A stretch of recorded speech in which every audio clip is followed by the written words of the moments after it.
Marvel की फिल्में आखिर कितनी बारीकी से बनाई जाती हैं? आइए कुछ खास बातें जानते हैं। पहली बात, टाइम स्टोन को कभी सीधे हाथ से नहीं छुआ गया। फिल्म एवेंजर्स इन्फिनिटी वॉर में जब डॉक्टर स्ट्रेंज टाइम स्टोन निकालते हैं तो उसके चारों ओर हल्की हरी रोशनी चमकती है और वह उनके हाथ के ऊपर तैरता रहता है। इसी तरह थैनोस भी केवल उस हरी रोशनी को पकड़ता है, लेकिन असली पत्थर को सीधे नहीं छू पाता। लेकिन फिल्म एवेंजर्स एंड गेम में जब आयरन मैन अपनी मशीन वाली भुजा से 6 पत्थरों वाला दस्ताना बनाता है तो वह टाइम स्टोन को सीधे छू लेता है। इससे लगता है कि जिनमें जीवन है वे सीधे टाइम स्टोन को नहीं छू सकते। दूसरी बात, फिल्म थॉर रैग्नारोक के अंत में सभी लोग थॉर को असगार्ड का राजा मान लेते हैं। फिर लोकी भी आगे बढ़कर सम्मान दिखाता है, लेकिन ध्यान देने वाली बात यह है कि जब लोकी आगे बढ़ता है तब हल्क अपने हाथ कसकर भींच लेता है, क्योंकि उस समय वह समझदार ब्रूस बैनर नहीं बल्कि गुस्से वाला हल्क है। उसके दिमाग में अब भी यह बात है कि लोकी ने 2012 में न्यूयॉर्क में तबाही मचाई थी। चौथी बात, film Spiderman far from home में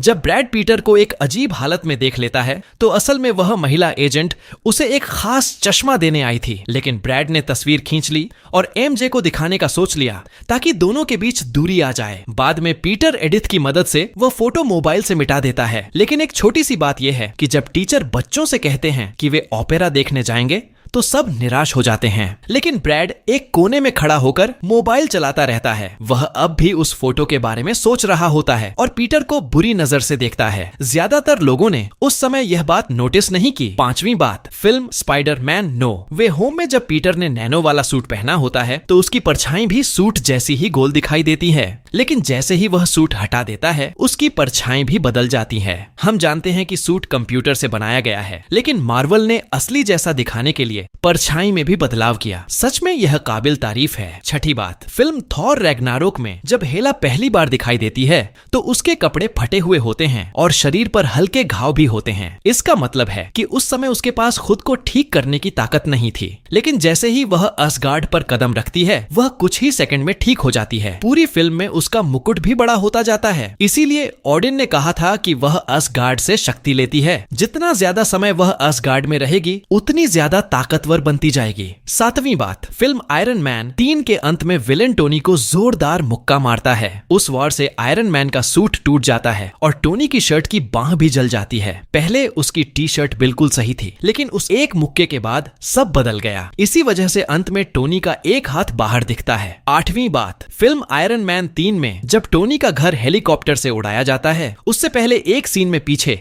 दीवार पर लाल और हरे रंग का मोजा टंगा दिखता है। वह क्रिसमस का मोजा होता है और उस पर जार्विस का नाम लिखा होता है। असल में जार्विस टोनी के पिता हॉवर्ड के नौकर का नाम था। टोनी ने उसी नाम से अपनी कृत्रिम बुद्धि बनाई क्योंकि वह उसे परिवार का हिस्सा मानता था। एक और खास बात, सब जानते हैं कि स्पाइडरमैन दीवार पर चिपक सकता है, लेकिन तीसरी पीढ़ी वाले स्पाइडरमैन की यह ताकत और भी ज्यादा मजबूत दिखाई गई है। इससे साफ है कि इस स्पाइडरमैन की चिपकने की शक्ति वाकई बहुत जबरदस्त है। दूसरी बात, film Spiderman far from home केवल मार्वल के तीसरे चरण का आखिरी हिस्सा ही नहीं थी, बल्कि इसमें एवेंजर्स एंड गेम में शहीद हुए सुपर हीरो को भी श्रद्धांजलि दी गई थी। सबसे ज्यादा याद रहने वाला दृश्य था जॉम्बी आयरन मैन वाला सीन, लेकिन यहाँ सिर्फ आयरन मैन को ही याद नहीं किया गया। अगर आप आयरन मैन के हेलमेट पर बने मकड़ी के निशान को ध्यान से देखें तो वह असल में काली विधवा मकड़ी है। ये ब्लैक विडो के लिए भी एक श्रद्धांजलि थी। तीसरी बात, एवेंजर्स एंड गेम में टोनी एक खास चश्मा पहनता है जिसका नाम है एडिथ। अगर इस नाम के अक्षरों का मतलब समझें तो इसका अर्थ निकलता है even dead I am the hero, यानी मैं मर जाऊं फिर भी हीरो ही रहूंगा। टोनी ने कई बार बिना किसी स्वार्थ के दुनिया बचाई और आखिर में सबकी भलाई के लिए अपनी जान दे दी। यह सोचकर आज भी आंखें नम हो जाती हैं। चौथी बात, जब थैनोस ने उंगली चटकाई तो पूरे ब्रह्मांड की आधी आबादी मिटने लगी, लेकिन स्पाइडरमैन को मिटने से पहले ही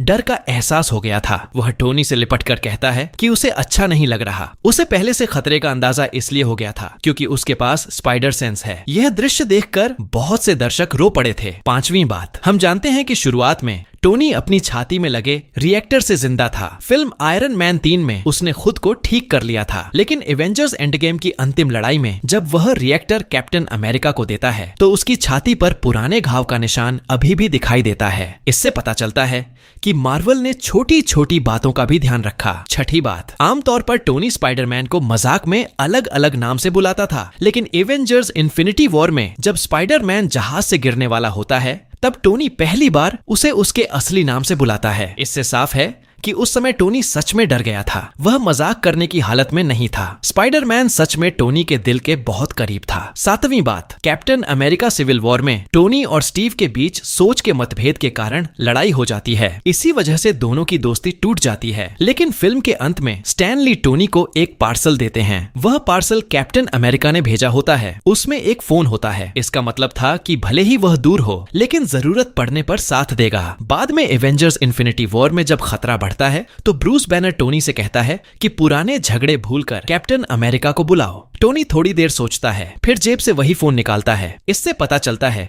कि उसने मन में पुरानी बातें छोड़ दी थीं। आठवीं बात, एवेंजर्स इन्फिनिटी वॉर और एवेंजर्स एंड गेम के बीच कहानी में 5 साल बीत जाते हैं। इस दौरान कैप्टन अमेरिका लोगों के साथ बैठकर बातें करता है। उनमें एक चश्मा पहने आदमी भी होता है जो असल में इन फिल्मों के निर्देशक जो रूसो हैं। वहाँ एक गंजे बुजुर्ग भी दिखते हैं जो थैनोस के रचयिता हैं। उन्हें फिल्म में दिखाना सम्मान की तरह था। सच में कैप्टन अमेरिका के दोस्त भी बड़े खास लोग थे। 9वीं बात, मार्वल के प्रशंसक जानते हैं कि थैनोस की त्वचा का रंग अलग अलग फिल्मों में थोड़ा बदलता रहा है। पहली बार एवेंजर्स में वह गहरे बैंगनी रंग का दिखा। गार्डियंस ऑफ द गैलेक्सी में उसका रंग हल्का नीला था। एवेंजर्स एज ऑफ अल्ट्रॉन के बाद वाले सीन में हल्का बैंगनी था और एवेंजर्स एंड गेम में फिर से गहरा बैंगनी हो गया। मार्वल ने 10 साल तक इस बड़े विलन की तैयारी की थी, इसलिए हर छोटी बात पर ध्यान दिया गया। 10वीं बात, कैप्टन अमेरिका सिविल वॉर में रॉस एवेंजर्स को समझौते पर हस्ताक्षर करने को कहता है। अगर आप ध्यान दें तो जो लोग दाहिनी ओर बैठे थे वे एवेंजर्स इन्फिनिटी वॉर में या तो थैनोस के शिकार बने या मिट गए, और जो बाईं ओर बैठे थे वे बच गए। आयरन मैन अलग बैठा था। यह वैसा ही लगता है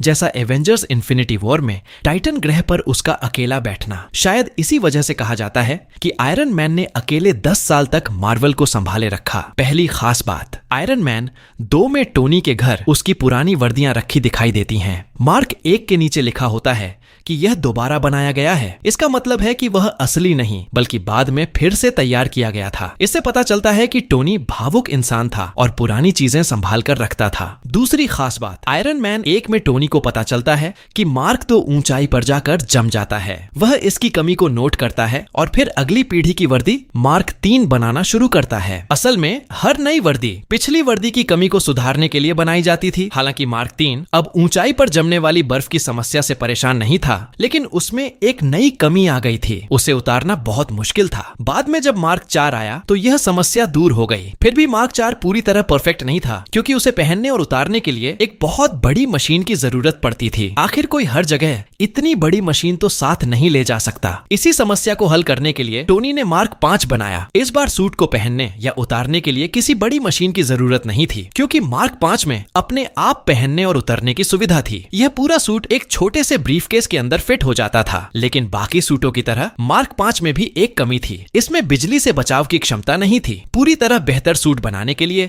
टोनी ने और मेहनत की और मार्क 6 तैयार किया। इस बार उसने न केवल बिजली के झटकों की समस्या को खत्म किया बल्कि मार्क 6 को बिजली की शक्ति का उपयोग करने की क्षमता भी दी। यही कारण है कि फिल्म द एवेंजर्स में थॉर उसे कोई नुकसान नहीं पहुंचा पाया बल्कि उसकी बिजली टोनी के लिए ऊर्जा का स्रोत बन गई। एक और रोचक बात यह है कि फिल्म में इलॉन मस्क का छोटा सा दृश्य भी है। प्रतियोगिता खत्म होने के बाद आयरन मैन अपने निजी विमान से घर लौटता है। उस समय विमान बाहर से दिखाई देता है और वह अदृश्य नहीं होता। इससे संकेत मिलता है कि वह एक इलेक्ट्रिक विमान है। जब एलन मस्क इलेक्ट्रिक विमान बनाने के बारे में सोच रहे थे तब तक टोनी उसे बना चुका था। फिल्म में उनकी इंडस्ट्री का जो स्थान दिखाया गया है वह असल में स्पेस एक्स का परिसर है। अब बात करते हैं एक वैज्ञानिक पहलू की। पहली फिल्म आयरन मैन में एक ऐसा तत्व दिखाया गया है जो धातुओं के साथ जुड़ने की खास क्षमता रखता है। यही कारण है कि भारी धातुओं को शरीर से बाहर निकालने की प्रक्रिया में हरी सब्जियां फायदेमंद मानी जाती हैं। लेकिन आयरन मैन 2 में पेय का रंग और गहरा लगभग काला दिखाई देता है। इसका कारण यह बताया गया कि टोनी के शरीर में हानिकारक तत्व की मात्रा बहुत बढ़ गई थी। फिल्म में लगभग 35वें मिनट पर टोनी मार्क 5 पहनता है। बाद में व्हिप्लैश के साथ लड़ाई के दौरान पेपर पॉट्स ब्रीफकेस टोनी की ओर फेंकती है। कुछ लोगों के मन में सवाल आया कि अगर ब्रीफकेस उल्टा फेंका जाता तो क्या होता। दरअसल टोनी ने पहले ही इस बारे में सोचा था। उसने सूट को इस तरह बनाया था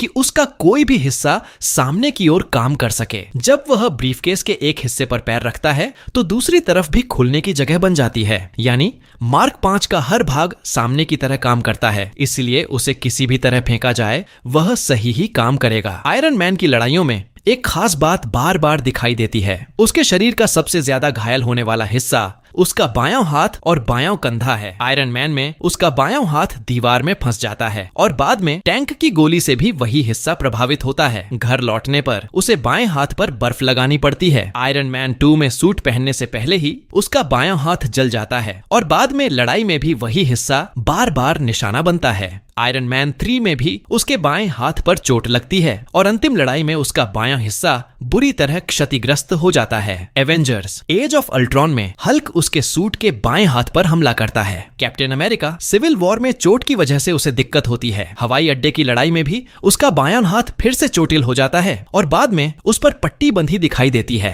अंतिम मुकाबले में स्क्रीन पर साफ दिखता है कि उसके बाएं कंधे पर बार बार वार किया जा रहा है। स्पाइडरमैन होमकमिंग में भी एक दृश्य है जहां उसका बायां हाथ हल्का कांपता है। एवेंजर्स इन्फिनिटी वॉर में जब थैनोस पावर स्टोन से हमला करता है तो टोनी के दोनों हाथ खुल जाते हैं। वह अपने नैनो सूट को ठीक तो कर लेता है, लेकिन पहले केवल दाहिने हाथ का हथियार बन पाता है। बाद में वह अपने पैरों से नैनो कण हटाकर बाएं हाथ में नई हथेली टोप बना लेता है। इसी तरह वह नैनो तलवार भी तैयार करता है। यह तरीका सच में उसकी समझदारी दिखाता है, लेकिन सामने दुश्मन थैनोस था। आयरन मैन 2 की अंतिम लड़ाई में टोनी एक ऐसा लेजर इस्तेमाल करता है जिसे केवल एक बार चलाया जा सकता था। हेलमेट की स्क्रीन से साफ दिखाई देता है कि जब वह रोडी को झुकने के लिए कहता है तब उसका सूट पहले से ही लेजर की शक्ति इकट्ठा कर रहा होता है।